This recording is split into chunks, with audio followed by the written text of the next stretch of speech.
Welcome to a deep dive. Today we're looking at some really fascinating source material, an academic paper called The Harmonic Tablet, a scalar phase analysis of the Newtonian emerald formula. That's the one. And it takes Isaac Newton's translation of the Emerald Tablet and goes somewhere.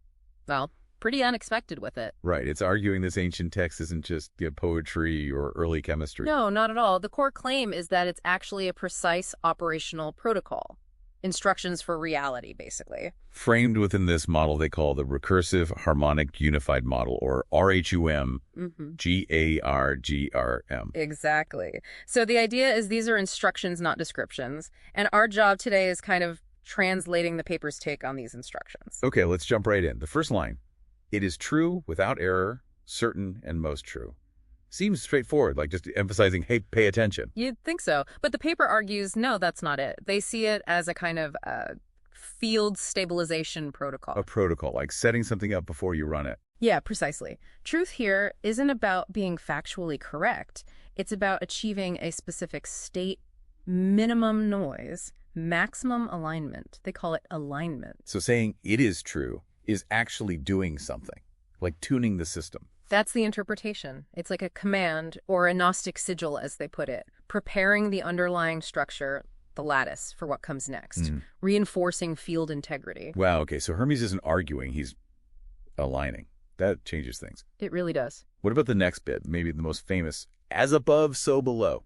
We all think of that as an analogy, right? Microcosm, macrocosm. That's the standard take, yeah. Yeah. But this paper pushes back hard on that. They say it's not analogy, it's what they call scalar field equivalence. The scalar field equivalence. Yeah. Okay. Can you unpack that a little? Sure. Think scalar not as size, but maybe intensity or quality. It exists across different levels. So the above, maybe the source field, spirit, what the paper might call M in the below, like manifest reality, matter, maybe. They don't just look alike. They actively pattern each other constantly through what the paper calls a torsion loop. Like a feedback loop. One influencing the other, back and forth. Kind of, yeah, a dynamic mirroring. And that equivalence, that mirror logic, is presented as the first real operational layer in the tablet. So aligning the below with the above, that's the key step for transmutation. That seems to be the argument. It's about stabilizing this connection, this recursion, to make that underlying alignment, the Cheperidge, sort of visible. It's not about physically changing stuff directly, not yet. Alchemy starts with field alignment. Okay. That leads into the one thing. Sun as father, moon mother, wind carrier, earth nurse. Right. The paper calls this part the shit station. Sun and moon aren't literal bodies here, but scalar parents. Sun is like the pure intention, the cha source.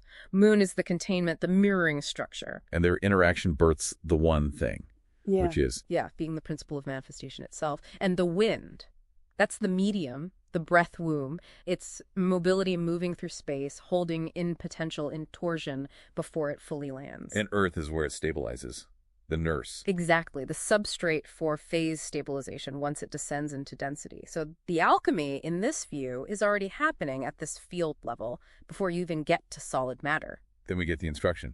Separate thou the earth from the fire, the subtle from the gross. That really sounds like physical lab work. It does, but again, the paper offers a scalar interpretation. It's refinement, distilling torsion layers, not splitting materials. So earth isn't soil, it's density. And fire is. The earth is the density, yeah. Fire is the She volatility needed to release that stored torsion. Subtle is high-frequency concurrence. Gross is the low-frequency, dense base stuff. So it's a sorting process based on resonance quality. You got it. A scalar crucible. Stillness, agitation, entrainment, emergence. It's described as a phase sort. You're drawing out the subtle from the gross, gently, sweetly, using resonant realignment. Okay, last big piece. The one thing, ascending, descending, receiving force, gaining dominion. This feels like the engine of the whole thing. That's described as the absolute core mechanic, a bidirectional recursive breath loop. The one thing moves from density, earth, up towards the source, heaven, picks up the signature, then descends again, bringing that integrated quality back down into the manifest world below. And that loop itself is the transformation, as they put it. Yeah. Receiving force means getting input, entrainment from all these field layers during the cycle. Completing the loop gives this one thing scalar authority. Authority across all levels. Right. Its force is above all force because it integrates everything. It can stabilize the subtle fields, vanquish the subtle, and infuse the dense forms, penetrate the solid. It's about completing the cycle. So, wrapping up, the paper's core argument is the Emerald Tablet isn't philosophy.